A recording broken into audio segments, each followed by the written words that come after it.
안녕하세요. 지금부터는 상강 2편 명화로 배우는 여성미술사 시간입니다. 오늘은 나혜석의 작품세계 상강 2편을 시작하도록 하겠습니다.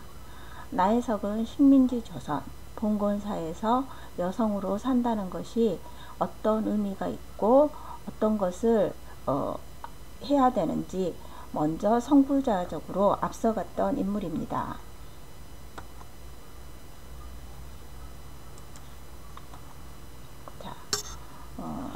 수원시에 있는 나혜석 거리에 있는 나혜석의 동상입니다. 그녀의 손에는 이렇게 화구가 들려 있습니다. 나혜석은 일제강점기 대한민국 화가이자 최초의 서양화가이자 최초의 문인, 페미니스트 운동가, 사회운동가, 시인, 정말 모든 거에서 최초의 개인전을 열었던 사람, 모든 거에 최초라는 이름을 붙여진 인물입니다. 나혜석이 살았던 시대에는 저희 나라가 이제 일제 강점기였죠. 그녀의 한번 집안을 살짝 한번 살펴보도록 하겠습니다. 19세기 후반 조선에 서구 문물이 유입되던 개항기인 1896년에 그녀는 태어났고요. 그녀의 집안은 수원의 명문 계하 가문의 둘째 딸로 출생을 합니다. 총 5남매 중 순서로는 넷째이고 딸로는 둘째 딸입니다. 그녀의 증조부는 조선시대 호조 참판을 지냈고 아버지 나기정은 사법관을 거쳐서 시흥 군수 그 다음에 용인 군수를 역임한 인물로 상당히 부자였고 자녀들을 모두 신교육으로 성장시킬 정도로 당시에는 좀 앞서갔던 부모입니다. 그녀가 태어난 해는 조선 총독부에서 기독교를 받아들이는 해로 우리나라 선교사에 의해서 교회와 학교가 많이 세워졌던 시기이기도 합니다. 바로 이 시기를 시작으로 우리나라 여성교육기관인 여학교가 미술교육도 함께 시행했던 경우이고요. 이 미술교육을 받았던 혜택을 받았던 인물이 또 나혜석입니다. 그렇기 때문에 그녀는 이러한 영향을 통해서 유학을 갈 수 있었고 또 동경의 미술대학으로 이제 유학을 갔던 최초의 인물입니다. 그녀의 아버지 나기정 같은 경우는 당시에 모든 권력 있던 아버지들이 권력과 부를 가졌던 아버지들이 어린 첩들을 가지고 있었는데 아버지는 이 나혜석보다 1살 많은 어린 첩을 가지고 있을 정도로 당시에 이 첩 문제에 대해서만큼은 봉건적 사고를 했던 사람입니다. 어머니 같은 경우는 외동딸로 자랐었습니다. 어머니의 이제 외가 쪽 외할아버지가 이 어머니에 대한 애정이 굉장히 강했던 집안입니다. 그래서 나혜석은 이러한 종조관념하고 축첩제도, 가부장제도에 대한 회의를 아버지를 통해서 어머니의 모습을 통해서 어린 시절부터 갖졌던 인물입니다. 그녀는 1910년 수원의 삼일여학교를 졸업을 하고 경성의 진명여학교에 이제 입학을 해서 수석으로 졸업을 합니다. 이게 그 당시에 신문 매일신보에 실릴 정도로 굉장히 여성이 최우수 성적으로 졸업한 경우는 그렇게 많지 않았기 때문에 실렸다고 합니다. 이거를 계기로 그녀는 일본 유학을 떠나고요. 1913년 일본에 있는 동경여자미술전문학교에 있는 서양학부에 입학을 합니다. 그 당시에 일본 유학을 갔던 많은 유학생들, 특히나 여학생들 같은 경우는 이 서양학부에는 남학생을 포함해서 5명밖에 입학을 안 했었고요. 대부분 수혜나 공예, 자수 이런 쪽으로 입학을 했다고 합니다. 그녀의 여권 신장에 대한 강한 목적의식은 이렇게 문학을 통해서 먼저 나왔는데요. 그녀의 글 이상적 부인이라는 글을 그녀가 19세 때 이 글을 발표를 합니다. 학지광에. 그녀가 이상적 부인이란 어떤 거냐 하고 말을 했냐면 남자는 부요, 부라, 양부, 현부의 교육법은 아직 나는 듣지도 못하였으니 현모 양처는 이상을 정할 것도 반드시 가져야 할 바도 아니다. 여자를 노예로 만들기 위한 부덕을 장려한 것이다. 이렇게 발표를 했습니다. 그 당시에 1914년에. 이건 이제 여권 신장에 관한 글로서 지금으로 치면 여성 독립 선언서하고 같은 의미를 갖고 있지요. 하지만 그 당시에 많은 사람들이 여권 신장에 대한 글을 물론 이제 쓰기는 했죠. 하지만 나혜석만큼 자신의 논지가 뚜렷하게 글을 쓴 사람들은 그렇게 많지 않았습니다. 나혜석이 생각할 때 이상적 부인은 여자를 남자의 부속물로 전락시키는 도덕적 관습과 교육으로부터 과감히 벗어나서 그 시대의 선각자가 되어 실력과 권력으로 내적 광명을 밝히는 여성으로 보았습니다. 후에 이제 그녀는 끊임없이 이제 여자계라는 것을 창간해서 여성의 권리에 대해서 이제 얘기를 하는데요. 그녀는 1918년 동경여자 미술전문학교를 졸업하면서 이 시기에 여자계에 자신이 창간했던 여자계의 첫 단편소설 경희를 발표를 합니다. 이 경희는 페미니즘 문학으로 첫 페미니즘 문학으로 평가를 받고 있는데요. 그 당시에 이 경희는 춘원 이강수의 무종 못지않게 인기를 누렸다고 합니다. 자, 경희를 한번 살펴보도록 하겠습니다. 경희는 1918년 3월에 발표되었던 짧은 단편 소설입니다. 지금으로 치면 한 50페이지 내이기 때문에 지금 읽어도 참 재밌는 부분들이 많이 있습니다. 거기에 나와 있는 한번 글 중에 대표적인 게 경희도 사람이다. 그 다음에 여자다. 그러면 여자라는 것보다 먼저 사람이다. 이렇게 얘기를 하고 있습니다. 그러면서 이제 이게 마지막 부분에 나오는 부분인데요. 첫 부분은 어떻게 시작을 하냐면 아이고 무슨 장마가 이렇게 심해요 하면서 담배를 붙이는 뚱뚱한 마님은 오래간만에 오신 사돈 마님이다로 시작을 합니다. 이 사돈 마님의 말 속에서 같은 여자인데도 불구하고 끊임없이 사회에서 여학생을 바라보는 시선에 대한 이 마님의 입을 통해서 나옵니다. 여학생이 그렇게 공부만 하면 뭐해? 어디 시집 잘 가서 부잣집에 시집 가서 편안하게 살면 그만이지. 이런 용어들이 이제 끊임없이 나옵니다. 여기서 경희라는 인물은 나혜석 본인 자전적, 이게 경희는 아마 바로 나혜석입니다. 그래서 나혜석의 자전적 소설로 여기서 부유한 가정에서 태어난 경희를 통해서 일본에서 근대적 교육을 받은 그녀의 고민을 통해서 내적 성장을 그린 소설입니다. 경희라는 인물이 어떻게 형상화돼서 입체적으로 이제 쓰여져 있는데, 여기서 보면은 보통 우리가 글이라는 건 기승전결로 돼 있는데 여기서 위기 부분을 하나 더 넣습니다. 이 위기 부분에 아버지하고의 그 불화가 실려 있는데, 이 3장에서 경희에게 관습적 결혼을 강조하는 아버지와 갈등을 외적 초점으로 보여주고 있는데, 이 아버지의 존재는 바로 그 당시 조선사회, 가부장적 조선사회의 보수적 사회의 모든 남성을 또 대변하기도 합니다. 아버지는 끊임없이 공부를 그만하고 이제 혼인할 것을 강요를 합니다. 혼인하지 않고 공부를 하려는 자신이 유별나고 이상한가 하고 여기서 질문을 하지요. 그냥 좋은 집안에 들어가 며느리로 들어가 행복하고 편안하게 살면 행복하려나, 이런 이제 글들이 나옵니다. 하지만 이 사장에 들어가서 이제 경희는 깊은 고뇌와 사유를 천착하고 심층에서 본래적 자기, 예술가로서 소명의식을 강조하면서 희열을 느낍니다. 그래서 결론에 무엇을 얘기하냐면, 먹고만 살다 죽으면 그것은 사람이 아니라 금수이다. 금수와 다른 사람은 제 힘을 찾고 제 실력을 얻는다. 그러면서 아버지에게 공부의 뜻을 밝히고 황홀함을 느끼는 경희의 이런 그 성장기를 보여주면서 마무리가 됩니다. 요즘 SNS와 인터넷상에 페미니즘에 대한 왜곡된 정보가 넘쳐나고 있는 시대입니다.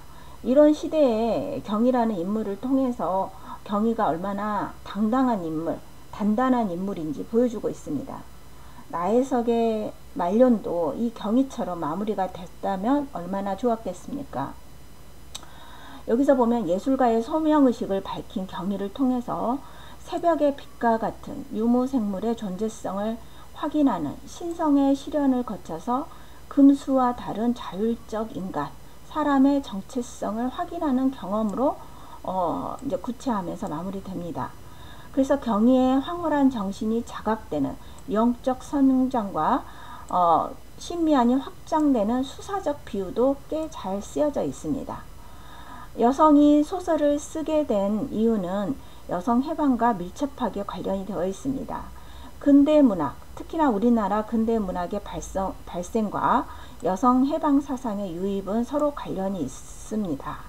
나혜석의 페미니즘 소설을 쓴 데에만 그친 게 아니라 우리가 보통 그녀의 여성 작가가 자신의 예술 세계와 자신의 삶이 동일하지 않는 경우가 많이 있습니다.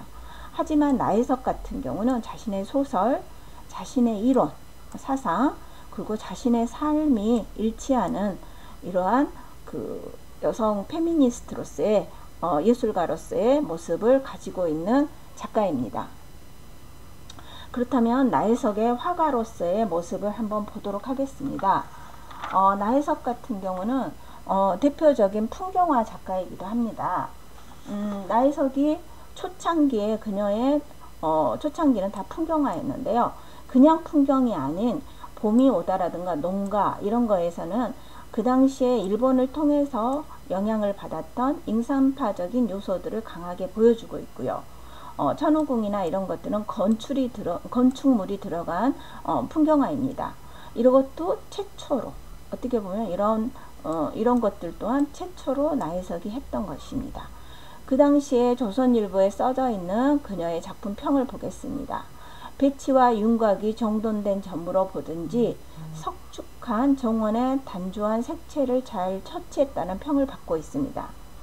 여기서 보면은 농가는 시골집 풍경을 보여주고 있습니다. 가을거지를 하고 있는 바쁜 농가의 하루를 보여주고 있는데 화면 왼쪽에 초가 지붕이며 오른쪽 모퉁이에 살짝 보이는 수레는 강한 광선을 받고 있습니다. 이렇게 이제 전형적인 초가 지붕이 있는 우리 이제 시골 모습인데요. 이곳은 자신의 시댁이 있는 동네의 농촌 풍경으로 이제 유추하고 있습니다. 자, 천우궁 같은 경우는 이렇게 건축물을 통해서 그녀가 멀리 보이는 풍경을 그려냈습니다. 자, 그녀의 또 다른 작품 농촌 풍경을 보도록 하겠습니다. 현재 그녀의 작품들은 그렇게 많이 남아있지 않습니다. 불이 타버려서 실제로 남아있는 그녀의 작품은 몇 점 없기 때문에 이렇게 이제 남아있는 작품을 통해서 유추해 볼 수밖에 없습니다. 경남 도래에 있던 자신의 시댁 주변 농촌을 그렸을 것으로 추정하고 있는데요. 현존하고 있는 이 그림은 초기 서양화들이 구상하고 있는 전형적인 서양화 기법들, 색채 감각 이런 것들에 대한 중요한 자료로 활용되고 있습니다. 이 그림은 이른 봄 햇살처럼 밝고 따뜻한 색채로 되어 있고요. 화면 가운데 여기에 있는 이 여성이 흰 저고리에 검정 치마를 입고 있습니다. 이 당시의 농촌 안악의 전형적인 모습이고 또한 일하고 있는 여성들의 모습입니다. 초기에 이런 모습들은 일본의 전형적인 이제 부르주아적인 자유주의적이고 낭만적인 화풍을 갖고 있다고 그래서 좀 이렇게 폄하되는 부분도 있습니다. 하지만 그 당시에 인상주의 화풍을 배울 수밖에 없는 1세대 우리나라 서양화 작가들로서 어떤 서양화의 기법이 일본을 통해서 들어왔기 때문에 이러한 그 유화라는 다루기 어려운 재료를 가지고 이러한 경향을 보이는 건 보편적인 그 당시의 서양화 작가들의 화법이었습니다. 자, 그녀의 이제 귀국 후 1918년 동경여자미술대학교를 졸업하고 그해 4월에 진명여학교의 미술교사로 근무를 합니다. 이 진명여학교의 미술교사로 근무하게 된 계기도 경희에 나와 있는 경희하고 똑같습니다. 아버지가 결혼을 계속 강요하자 스스로 밥벌이를 하겠다고 이제 본인이 졸업한 학교에 근무를 했고요. 그러면서 1918년에 우리나라에서 최초로 개인 전시회를 어마어마하게 엽니다. 이때 최초로 또 목판화를 발표를 하지요. 이런 게 이제 어떤 미술계에서 어떠한 기법, 어떠한 장르를 처음 발표했다라는 건 사실 대단한 일입니다. 바로 다음 해인 1919년에 3.1 만세운동에도 적극 참여를 해요. 그녀는 독립선언서를 사전에 입수했고 배포했다는 혐의를 받고 있고요. 3.25 이화학당 학생 만세 사건의 배우자 박인동, 신준려, 김한라 등과 함께 체포돼서 서대문 형무소에 투옥되고 5개월간 옥중 생활을 합니다. 이 옥중 생활을 하는 동안 그녀의 남편 김우영이 나혜석의 변론을 맡으면서 이제 김우영이라는 인물과 이제 결혼을 하게 되죠. 3.1 운동에 가담하고 그녀는 의열단에도 연루되는 등 독립운동에 적극성을 보입니다. 그 당시에 그녀가 가졌던 어떤 신여성으로서의 삶과 독립운동에 적극적인 활동을 보였던 그녀의 삶은 어떻게 보면은 당시에 신여성으로서도 보기 힘든 모습입니다.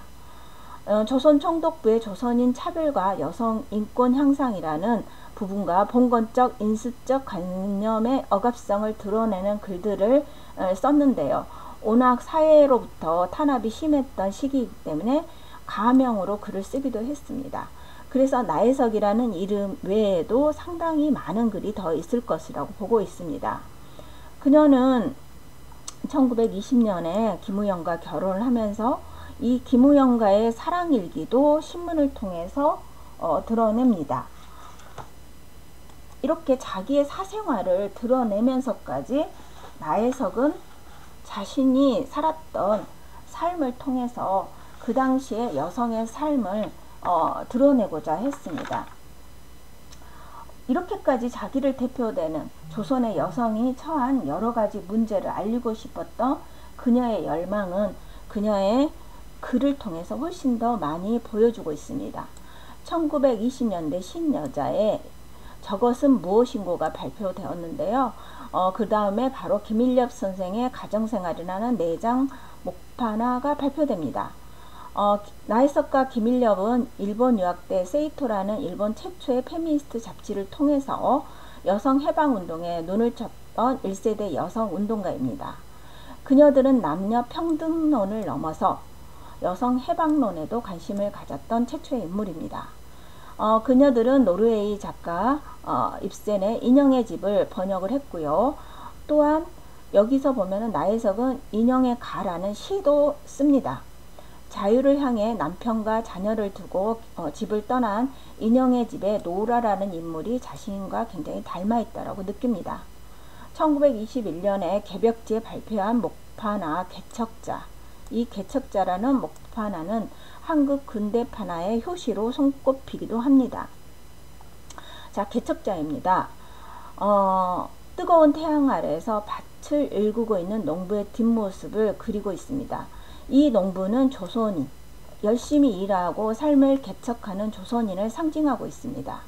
이 붉은 해를 통해서 아마 새로운 삶을 개척할 수 있을 것이라는 조선인의 모습을 해로 상징하고 있고요. 노동을 통한 인간의 삶의 의지를 표현하고 있습니다. 수원에 있는 나혜석 거리에 있는 나혜석 비석에 보면은 이렇게 최초의 여성 서양화가, 여성 소설가, 최초의 전시의 개척, 독립운동가, 여성운동가와 더불어 이 개척자라는 판화가 바로 밑에 있습니다. 그만큼 나혜석의 삶은 이 판화 개척자에서 말해주고 있듯이 모든 것을 처음 개척했던 인물입니다. 자, 그녀의 판화 저것은 무엇인고 20년대 목판화를 보겠습니다. 바이올린을 들고 있는 여성의 모습이 보입니다. 다 손가락으로 그녀를 가리키고 있습니다. 조롱하고 있고요. 지금 시대에도 여성이 무언가를 한다고 하면 모든 것을 통해서 남성 비평가들이 여성 페미들이라고 이렇게 폄하하는 발언들을 하고 있기도 합니다. 그 당시에 이 바이올린은 들고 있는 이 여성은 화구 박스를 들고 있는 나혜석의 동상에 화구 박스를 들고 있는 나혜석 자신인지도 모르겠습니다. 이렇게 바이올린을 전공한 신여성에 대한 남성들의 조롱 섞인 반응에 대해서 희화적인 표현을 목판화로 했습니다. 자, 여기는 김일엽 선생의 하루에 대해서 이제 목판화로 했던 작품입니다. 여기 김일엽 선생은 본명은 김원주고 나혜석과 일본에서부터 여성 해방 운동을 같이 공부했던 친구입니다. 이 김일엽 선생의 가정생활이라는 제목은 4컵 만화 형태로 그 당시 공부하는 신여성의 하루를 설명하고 있는데요. 김일엽 선생은 이렇게 열심히 살림도 하고 공부도 하고 뭔가 이제 자신의 연구를 통해서 밤늦게 바느질도 합니다. 그 당시 신여성의 삶인데요. 이 판화는 회화를 판화로 찍은 것으로 근대화라는 새로운 문명화된 사회의 신여성을 대표하는 김일엽이 해낸 일들을 보여주고 있습니다. 낮과 밤늦은 시간까지 집안일을 하고 겨우 집안일을 끝나면 책을 읽고 새벽까지 원고를 쓰는 김일엽의 모습을 통해서 신여성의 길이 어떤 것인지를 보여주고 있습니다.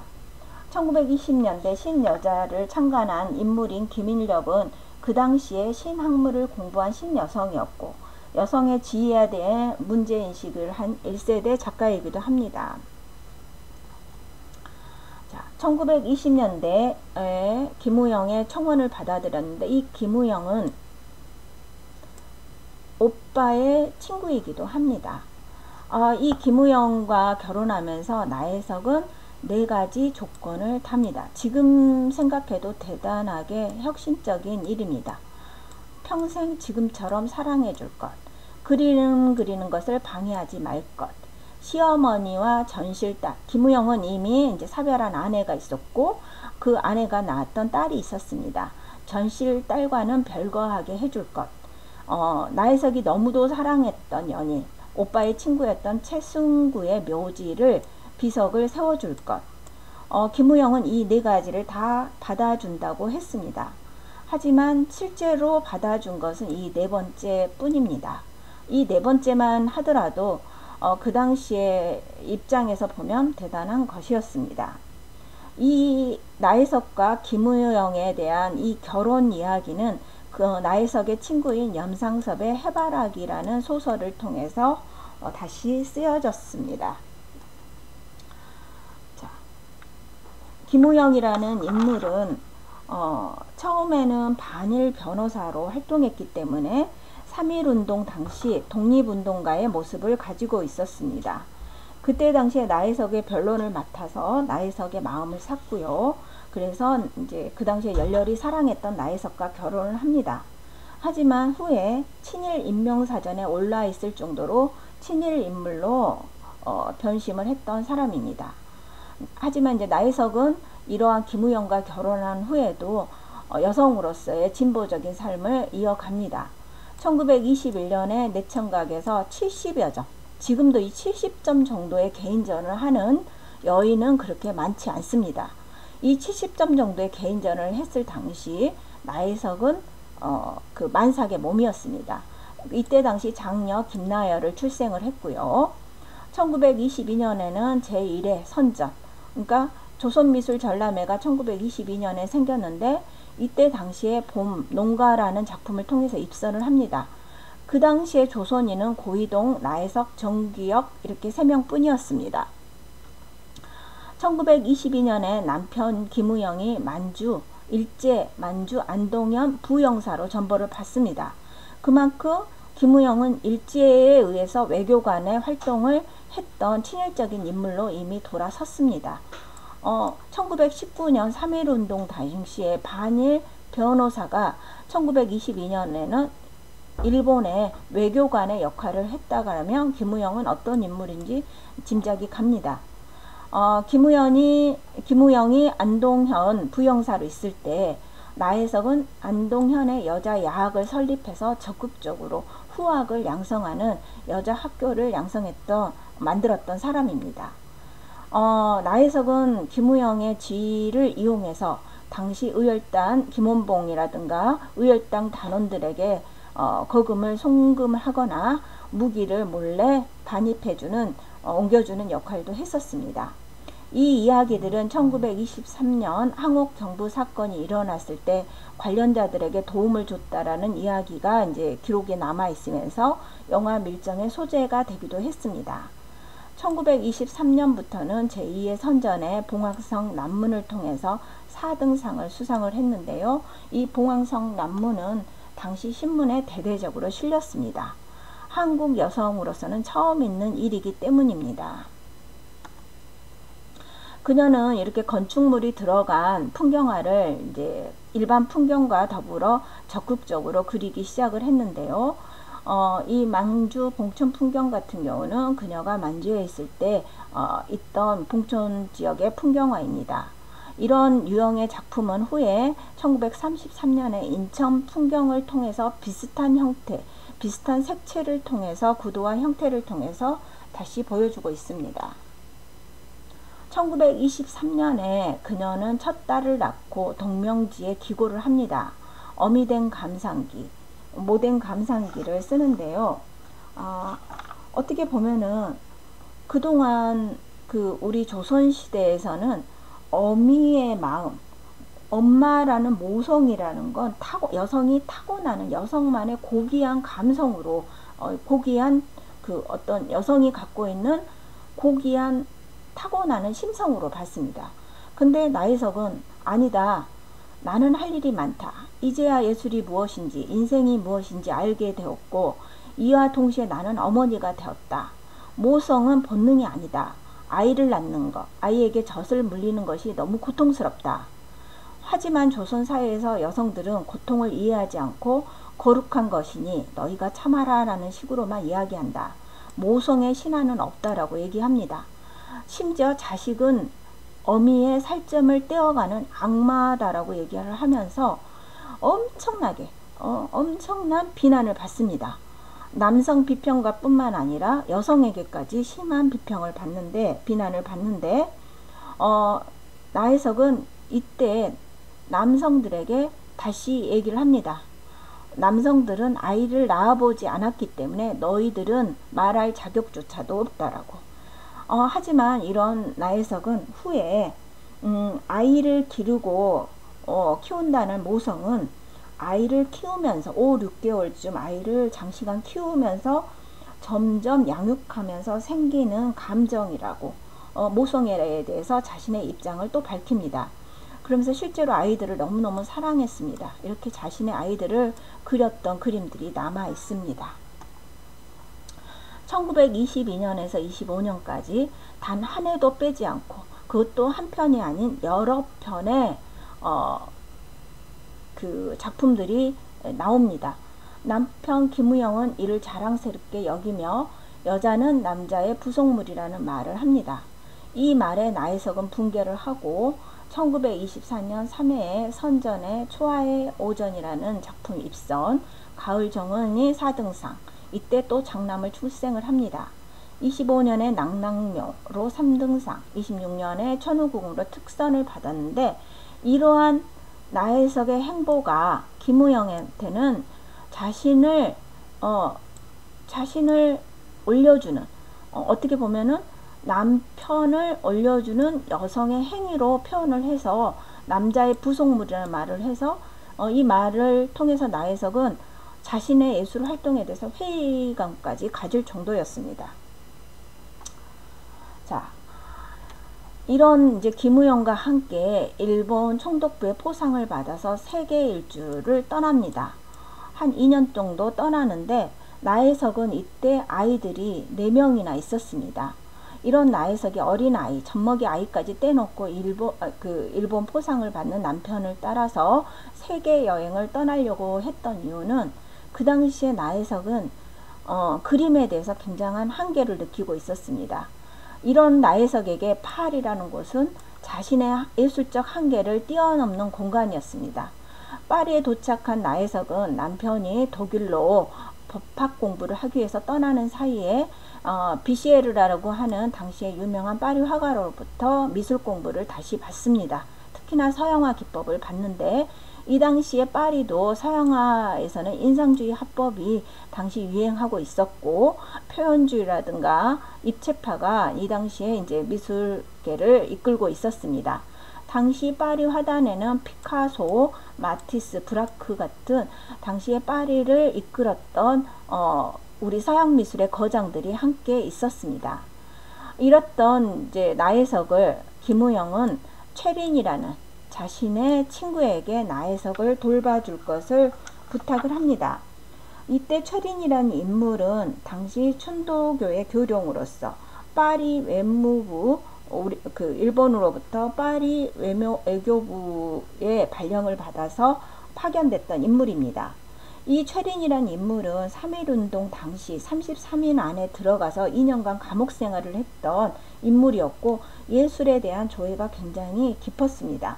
그러니 나혜석은 이 최린이란 인물에 빠져들 수밖에 없었습니다. 이 최린하고 결국은 나혜석은 이제 당시로 치면 바람이 난 거죠. 교제를 하게 되었는데, 이 최린하고의 파리 생활은 다음 시간에 4강에서 나혜석의 작품 세계를 보여주면서 다시 한번 말씀해 드리겠습니다. 이렇게 나혜석의 결혼 시기까지의 이야기를 이제 3강에서 얘기를 하고요.